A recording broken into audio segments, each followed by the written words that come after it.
Now next chapter of class 10th is chapter number 2, marketing and sales.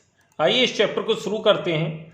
What is the meaning of marketing? There are two approaches to marketing. Traditional यानी कि हमारा traditional approach हम पढ़ेंगे और what is the modern approach. चलिए traditional approach क्या है हमारा. In traditional concept according to traditional approach marketing is a process. Marketing एक प्रोसेस है by which goods are made available to consumer by the manufacturer. It involves transfer of goods and services from producer to consumer for value. देखिए आइए इसको समझते हैं. Traditional approach में marketing एक process था जिसमें मैन्युफैक्चरर गुड्स को बनाता था और कंज्यूमर के पास तक पहुंचा देता था, और ये जो गुड्स बनाने के बाद वो ट्रांसफ़र करता था अपने गुड्स और सर्विसेज को प्रोड्यूसर टू कंज्यूमर. उसके बदले में उसको एक वैल्यू चाहिए होती थी और वो वैल्यू कुछ भी हो सकती थी, normally in terms of money. ये हमारा ट्रेडिशनल कॉन्सेप्ट है. अब हम आते हैं मॉडर्न कॉन्सेप्ट हमारा क्या है. According to modern concept marketing means sensing, stimulating, servicing and satisfying the need and want of present and potential consumer in a more efficient manner than the competitor. The main task of the organization is to determine in order to satisfy the need and want of consumer. आइए देखिए इसको समझाते हैं.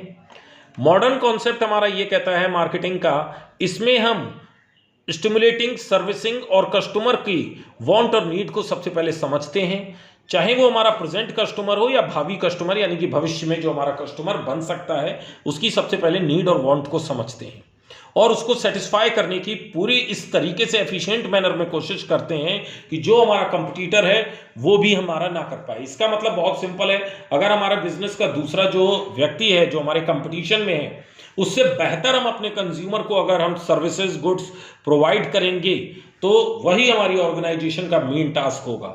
यानी कि modern concept of marketing ये कहता है कि consumer is a king.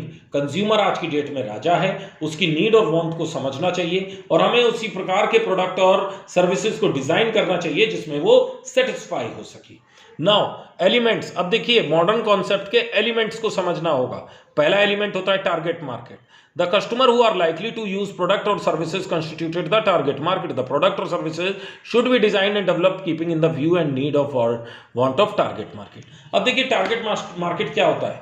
Customer जो कि हमारे गुड्स को यूज करता है, सर्विसेज को यूज करता है, सबसे पहले हमको वो टारगेट मार्केट सेट करना होगा कि हम किस जगह पर अपने गुड्स को इस तरीके से डिजाइन करेंगे कि हम टारगेट मार्केट को सेट करेंगे.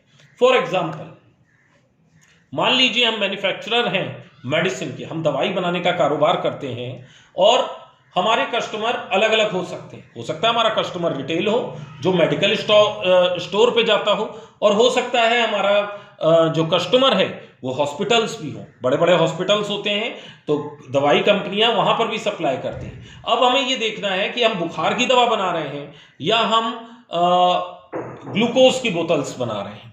तो जाहिर सी बात है कि अगर हम अपना टारगेट मार्केट हॉस्पिटल को सेट कर लेते हैं तो हमें ये जानना होगा कि हॉस्पिटल की नीड और वांट क्या होती है. आप देखिए हॉस्पिटल्स की जो मेडिसिन होती हैं वो नॉर्मल मार्केट की मेडिसिन से अलग होती है, और अगर हमने अपना टारगेट मार्केट उसे सेट कर लिया तो हम जरूर से जो हमारे हॉस्पिटल्स हैं जो भी प्रोडक्ट अपना डिजाइन करेंगे उनको दिमाग में रख करके करेंगे, क्योंकि हमें अपना प्रोडक्ट टारगेट मार्केट यानी कि हॉस्पिटल्स में बेचना है. Next one is customer satisfaction.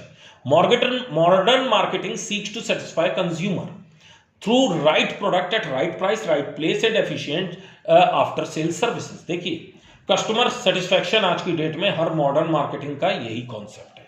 What is the meaning of customer satisfaction. Customer हमारा सेटिस्फाई तब होता है जब उसको सही प्रोडक्ट सही कीमत पर सही जगह पर और उसके साथ साथ प्रोडक्ट बेच देना ही हमारा केवल उद्देश्य नहीं है.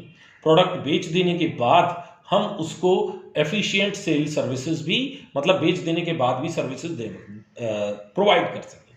फॉर एग्जांपल मान लीजिए आप एक फ्रिज खरीद करके लाती हैं, तो फ्रिज जैसा कस्टमर चाहता है वही वैसा ही प्रोडक्ट हमारे पास हो. अगर वो डबल डोर वाला चाहता है तो डबल डोर, अगर वो सिंगल डोर वाला चाहता है तो सिंगल डोर. तो यानी कि राइट प्रोडक्ट होना चाहिए और उसकी कीमत भी रीजनेबल होनी चाहिए, सही होनी चाहिए. और जहां पर वो कस्टमर चाहता है उसके, देखिए कस्टमर ज़्यादा दूर नहीं जाना चाहता, वो चाहता है कि उसके घर के निकट ही कहीं पर बढ़िया से शोरूम में मिल जाए. और वो ये भी चाहता है कि केवल फ्रिज बेच देने के बाद उसको 1 साल तक उसकी सर्विसेज भी उसकी प्रोवाइड उसका जो मैन्युफैक्चरर है वो उसको करता रहे। ठीक है, next one is third one, integrated marketing. Marketing activities जितनी भी होती हैं वो एक दूसरे के साथ कोऑर्डिनेट करती हैं, यानी कि मार्केटिंग एक ऑर्गेनाइजेशन को कई डिपार्टमेंट्स में बांट दिया जाता है। कैसे हो सकता है, जैसे मेरी एक ऑर्गेनाइजेशन है और हम उसमें सोचते हैं purchase department, sales department, marketing department और फाइनेंस डिपार्टमेंट, 4 डिपार्टमेंट है। तो मार्केटिंग डिपार्टमेंट या किसी भी डिपार्टमेंट कोऑर्डिनेट कर एक दूसरे के साथ चलना पड़ता है। अगर सबसे पहले अगर सेल्स डिपार्टमेंट का बंदा जाकर के ऑर्डर लेकर के आता है, फिर वो परचेज डिपार्टमेंट से परचेज होता है, मैन्युफैक्चरिंग डिपार्टमेंट उसको मैन्युफैक्चर करता है, फिर हम उसकी प्रॉपर मार्केटिंग कर उसको सेल करते हैं। तो ये एक तरीके से पूरा कोऑर्डिनेशन होता है हर एक्टिविटीज का। अलग अलग कोई भी व्यक्ति एक्टिविटीज करेगा तो वो हमारे ऑर्गेनाइजेशन के गोल्स पूरे नहीं हो पाएंगे। नेक्स्ट वन है प्रॉफिटेबिलिटी। मार्केटिंग का एक और इंपॉर्टेंट चीज है लॉन्ग टर्म गोल्स को अचीव करना। और लॉन्ग टर्म गोल्स कोई भी मॉडर्न मार्केटिंग में अचीव करना चाहता है तो उसका केवल एक ही तरीका है। लॉन्ग टर्म गोल्स कोई भी कंपनी का केवल एक ही होता है, to earn profit profit profit. और ये प्रॉफिट केवल कोई भी कंपनी या ऑर्गेनाइजेशन केवल एक तरीके से अचीव कर सकती है, थ्रू कस्टमर सेटिस्फैक्शन। क्लियर, यानी कि हमारा कस्टमर जितना सेटिस्फाइड होगा लॉन्ग रन में हमें उतने ही ज्यादा प्रॉफिट्स मिलेंगे। नेक्स्ट है हमारा टॉपिक कैरेक्टरिस्टिक्स ऑफ मार्केटिंग। पहला है इसमें marketing is integrated process. Marketing is not a single activity, it is rather coordination of central interrelated activities. The interaction between different activities give the unique character of to marketing is a managerial process insofar as it involves the function of planning and controlling. देखिए, marketing एक integrated process होता है। किसी भी organisation में कई सारे functions होते हैं। वो कौन से फंक्शन है? प्लानिंग है, ऑर्गेनाइजिंग है, स्टाफिंग है, डायरेक्टिंग है, कंट्रोलिंग है। ये सारी हर ऑर्गेनाइजेशन में अलग अलग एक्टिविटीज़ होती हैं और मार्केटिंग इन एक्टिविटीज़ को इंटीग्रेट करता है, यानी कि इसके अंदर एक यूनिक करेक्टर होता है कि 2 मार्केटिंग एक्टिविटीज़ को या 2 मार्केटिंग प्रोसेस को एक साथ ले करके चलना ही इंटीग्रेटेड प्रोसेस कहलाता है। Marketing is consumer oriented. Marketing exist to identify. इसका मतलब है मार्केटिंग एग्जिस्ट और आइडेंटिफाई तभी होती है या तो हमारा जो प्रेजेंट कस्टमर है या भविष्य में होने वाला कस्टमर जो भी है, पोटेंशियल कस्टमर, वो अगर हमारा जितना सेटिस्फाई रहेगा। तो इसीलिए कहते हैं कि मार्केटिंग हमेशा कस्टमर के इर्द गिर्द ही घूमती है, यानी कि मार्केटिंग में कंज्यूमर क्या है? राजा है। मार्केटिंग में हमारा सबसे पहला फिलिप कोटलर का ही कॉन्सेप्ट है, consumer is a king. Marketing एक सिस्टम है। थर्ड पॉइंट है हमारा, marketing is a system. Marketing is a system comprising several सब सिस्टम। देखिए, मार्केटिंग एक सिस्टम पूरा कंप्लीट होकर के बनता है और इसके अंदर बहुत सारे सब सिस्टम्स भी हैं। मार्केटिंग इनपुट है, इंफॉर्मेशन है कस्टमर के बारे में, ड्रॉन फ्रॉम द सोसाइटी, जो हमको कहाँ से मिलती है? हम जिस सोसाइटी में रहते हैं। हम क्या करते हैं? अपने आउटपुट को तभी कन्वर्ट करते हैं जब ये हमारा पूरा सिस्टम सही ढंग से काम कर पाएगा। और ये आउटपुट भी हम किसको सप्लाई करते हैं? अगेन सोसाइटी को। चलिए देखिए, इसको समझते हैं।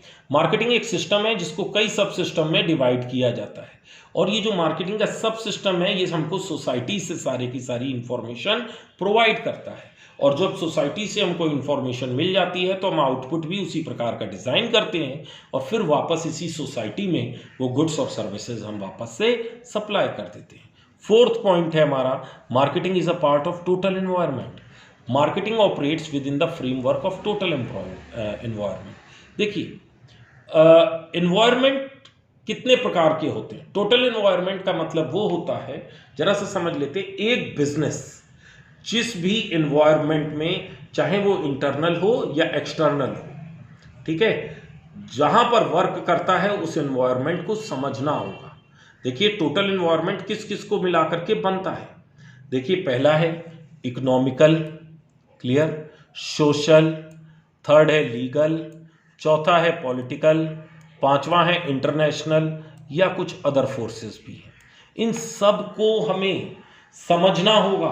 तो मार्केटिंग एक पार्ट है टोटल एनवायरनमेंट का। जैसे ही ये टोटल एनवायरनमेंट में कोई भी चेंज होते हैं, हमें अपनी मार्केटिंग एक्टिविटीज़ को भी तुरंत चेंज करना होगा। देखिए कितना सिंपल है कि अगर हमारा पॉलिटिकल विल बदलती है, सरकार की सोच बदलती है, तो हमें अपने मार्केटिंग के तरीके को भी उसी हिसाब से तुरंत बदल लेना चाहिए, क्योंकि हमारा एक पॉलिटिकल जो एनवायरनमेंट है वो चेंज हो रहा है, जो हमारे बिजनेस को इफेक्ट कर सकता है। और अगर बेहतर तरीके से उस तरह से करेंगे तो वो हमारे लिए फायदेमंद भी होगा। Next one is marketing is creative. Marketing creates time, place, position, utility. देखिए क्या है मार्केटिंग, क्या क्रिएट करता है। What is the meaning of time utility. Time utility का मतलब होता है प्रोडक्ट एक समय में बनाए जाते हैं और उनका consumption through out the year होता है, तो उसको हम कहते हैं time utility. What is the meaning of place utility. देखिए गुड्स जहां पर एक स्थान से दूसरे स्थान पर कैसे पहुंचाए जाते हैं, तो आंसर बहुत सिंपल है, थ्रू ट्रांसपोर्टेशन। ट्रांसपोर्टेशन के माध्यम से हम ये प्लेस यूटिलिटी को समझ सकते हैं। जैसे मैगी है, मैगी बनती कहीं और फैक्ट्री में है, लेकिन वो पूरे हिंदुस्तान के कोने कोने में पहुंच पाती है because of transportation. Possession utility. देखिए पोजेशन यूटिलिटी क्या है। पोजेशन यूटिलिटी का मतलब है गुड्स को ट्रांसफर करना होलसेलर से रिटेलर के पास, और रिटेलर से पोजेशन किसके पास जाती है, फाइनल कंज्यूमर के पास। तो ये सब तरीके से अपनी अपनी यूटिलिटी होती है हर एक के लिए, ठीक है। तो मार्केटिंग क्या है, एक क्रिएटिविटी है जिसमें मार्केटिंग इस सब तरीके की यूटिलिटीज को पार्ट्स आउट करती है। What is the meaning of utility, ठीक है। यूटिलिटी इज नथिंग, यूटिलिटी केवल इतना ही होती है कि कमोडिटी की जो सेटिस्फाइंग पावर होती है उसको हम यूटिलिटी कहते हैं। फॉर एग्जाम्पल मुझे प्यास लगी है, ठीक है, तो मैं पानी पीऊंगा, तो पानी पीने से जो हमको यूटिलिटी मिलेगी दैट इज कॉल्ड यूटिलिटी। आपको अगर मैगी खानी है तो आप कहाँ से परचेज करके लाओगे, रिटेलर के पास से। तो जब रिटेलर से आप लेकर के आओगे तो आपने पोजेशन यूटिलिटी चेंज करी, फिर आप उसको प्रिपेयर करके जब कंज्यूम करोगे तो आपको कंजम्पशन यूटिलिटी मिलेगी। Next one is marketing is goal oriented. Marketing seeks to achieve benefit for both buyer and seller. Marketing में हमेशा हम ये ख्याल रखते हैं कि बायर और सेलर्स के दोनों के जो ऑब्जेक्टिव्स हैं वो फुलफिल हो सकें, ठीक है। It results in mutual beneficial relationship by satisfying the want of consumer and by generating revenue from seller. ये कैसे हो सकता है, जैसे अगर हम बायर को कोई गुड्स देते हैं तो बायर का क्या सेटिस्फाई होता है, उसकी वांट और नीड सेटिस्फाई होती है।